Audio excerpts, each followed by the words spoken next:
Capri is not merely an island, it is a state of mind.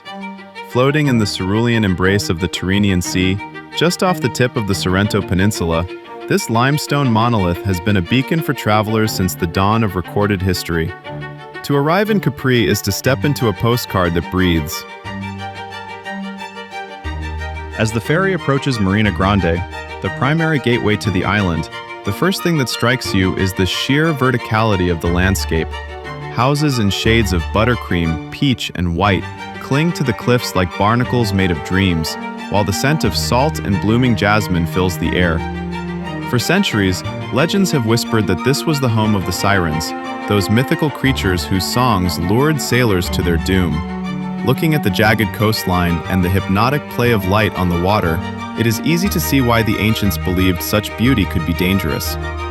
Today, the danger is far more modern, the risk of never wanting to leave. Capri offers a unique duality. It is simultaneously a playground for the world's elite and a sanctuary for those seeking the quiet, rugged beauty of the Mediterranean. It is a place where history is etched into every stone and where the sun seems to linger just a little longer than anywhere else on Earth.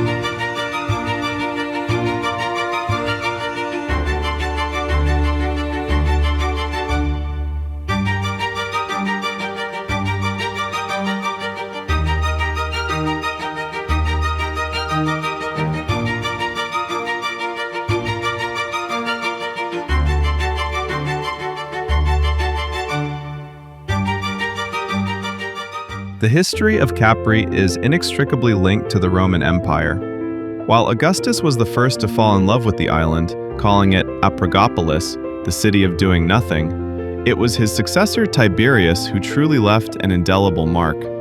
In 27 AD, Tiberius moved the capital of the Roman Empire to Capri, ruling the known world from his secluded villas for the last decade of his life. The most famous of these is Villa Jovis, a sprawling complex perched on the northeastern tip of the island. To visit the ruins today is to walk through the corridors of power and paranoia. Standing at the Salto di Tiberio, Tiberius's Leap, a 300-meter precipice from which the emperor allegedly tossed his enemies, one feels the weight of the past. Tiberius chose Capri for its security and its views. From his palace, he could see the entire Gulf of Naples. Today, the ruins are a haunting reminder of a man who preferred the company of the stars and the sea to the politics of Rome. The climb to Villa Jovis is steep, winding through narrow lanes lined with garden walls and lemon groves, but the silence at the top, broken only by the wind, provides a visceral connection to the ancient world.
If Capri has a heart, it is colored in a shade of blue that defies description.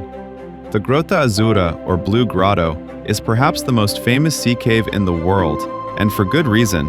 For centuries, locals avoided the cave, believing it was haunted by spirits or demons. It wasn't until 1826, when German writer August Kopisch and artist Ernst Fries rediscovered it, that the grotto became a global sensation. The magic of the Blue Grotto lies in its physics. Sunlight passes through an underwater opening and shines through the seawater, creating a luminous electric blue reflection that illuminates the cavern. To enter, you must lie flat in a tiny rowboat as the oarsman navigates a narrow, low-hanging opening, timed perfectly with the swell of the tide. Once inside, the world changes. The water looks like glowing neon, and the oarsmen often sing Neapolitan songs, their voices echoing off the limestone walls. It is a brief, ethereal experience that reminds us that nature is the greatest artist of all. While some dismiss it as a tourist trap, standing inside that sapphire glow remains one of the most transcendent experiences the Mediterranean has to offer.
Descending from the heights of the cliffs to the center of Capri town, you find yourself in the Piazza Umberto I, universally known as La Piazzetta.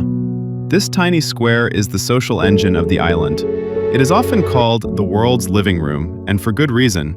At any given moment during the summer, you might find a billionaire, a backpacker, a film star, and a local fisherman sitting at adjacent tables, sipping espresso or a glass of chilled falangina. The Piazzetta is a masterpiece of staged intimacy. Surrounded by the clock tower, the cathedral, and several bustling cafes, it is the ultimate place for people watching. The dress code is Capri chic: linen shirts, oversized sunglasses, and handmade leather sandals. There is a specific rhythm here: the morning rush for brioche and coffee, the lazy afternoon lulls, and the electric buzz of the aperitivo hour when the sun begins to set. Beyond the square, the streets of Capri town are a labyrinth of luxury. Via Camarelle is home to the world's most prestigious fashion houses, yet just one turn down a side alley will lead you to a quiet courtyard filled with blooming bougainvillea and the sound of a distant radio.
Capri's natural beauty is best experienced on foot. The Frontalioni, three towering rock formations that rise out of the sea just off the coast, are the island's most iconic landmark. Each has a name: Stella, Di Mezzo, and Di Fuori. The middle rock features a natural arch large enough for a boat to pass through, a tradition for lovers to kiss while sailing under it for good luck. Connecting the gardens of the town to the sea below is the Via Krupp, perhaps one of the most beautiful footpaths in the world. Built by the German industrialist Friedrich Alfred Krupp, the path is a series of hairpin turns carved directly into the limestone cliff. Though it is often closed due to the danger of falling rocks, looking down at its elegant zigzagging geometry from the Gardens of Augustus is a masterclass in how architecture can harmonize with nature. For the more adventurous, the Sentiero dei Fortini, Path of the Forts, traces the western coast of the island. This trail connects ancient defensive towers and leads you through wild Mediterranean scrub, past hidden coves where the water is so clear you can see the shadows of fish on the sandy bottom. It is a reminder that beyond the boutiques and the five-star hotels, Capri remains a wild, untamed place.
You cannot understand Capri without tasting it.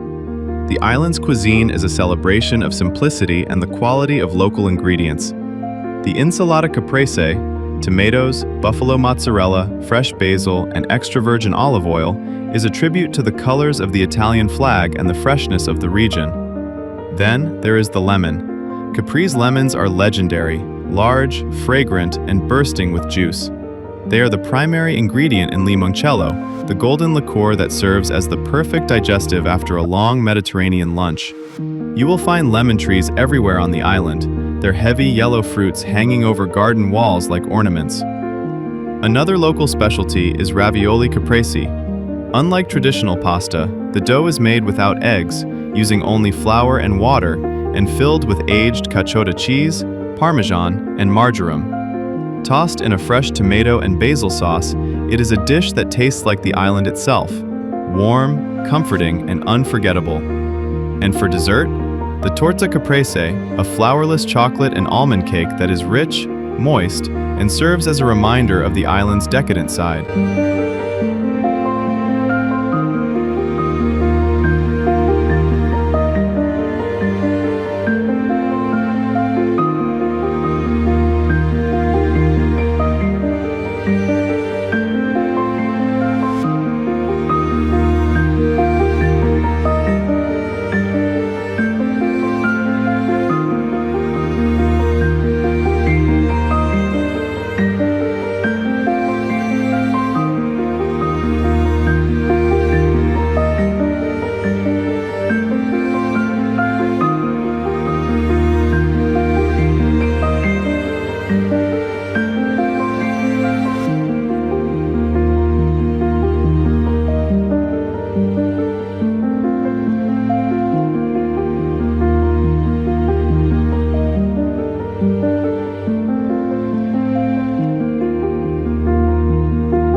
As the sun sets over the Punta Carina lighthouse, painting the sky in shades of violet and gold, a certain stillness settles over the island.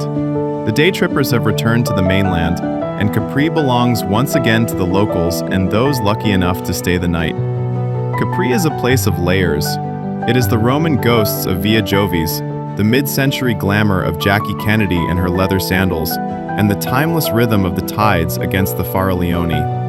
It is an island that demands you slow down, breathe in the scent of the sea, and appreciate the fleeting nature of beauty. Whether you are walking the quiet streets of Anacapri or dancing the night away at Anema e Core, Capri leaves a mark on your soul. It is a siren song that never truly ends. Once you have been to the Blue Island, a piece of you remains there, forever suspended between the limestone cliffs and the deep blue sea.